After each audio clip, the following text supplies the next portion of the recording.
चांगुलपणाची गोष्ट साधी अशी की एकदा एकनाथ महाराजांकडे एक माणूस गेला आणि तो म्हणाला, महाराज मला दोनच प्रश्नांची उत्तर द्या म्हणला.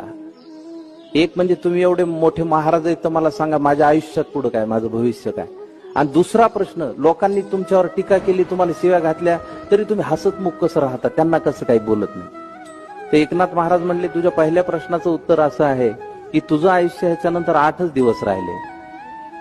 त्यांनी पटकन नमस्कार केला, निघूनच गेला. तो पुढच्या प्रश्नाचं उत्तरच ऐकलं नाही. 8 दिवस झाले आणि 9व्या दिवशी त्याला जाग आली आणि त्याला लक्षात आलं आपण जिवंत आहे. म्हणला ही महाराजाचीच कृपा आहे, त्यांच्याच आशीर्वादामुळे जगलो. सकाळीच त्यांनी पेढे हारतुरे घेतले, महाराजाकडे घेतला, पायावर डोकं ठेवलं, म्हणला महाराज तुमच्यामुळे वाचलो, अशीच कृपादृष्टी आयुष्यभर ठेवा. महाराज म्हणले, काय केलं 8 दिवस तू? काही नाही म्हणला, सगळ्यांशी चांगलं वागलो, बायकोला मारलं नाही म्हणला 8 दिवसात. काही नाही.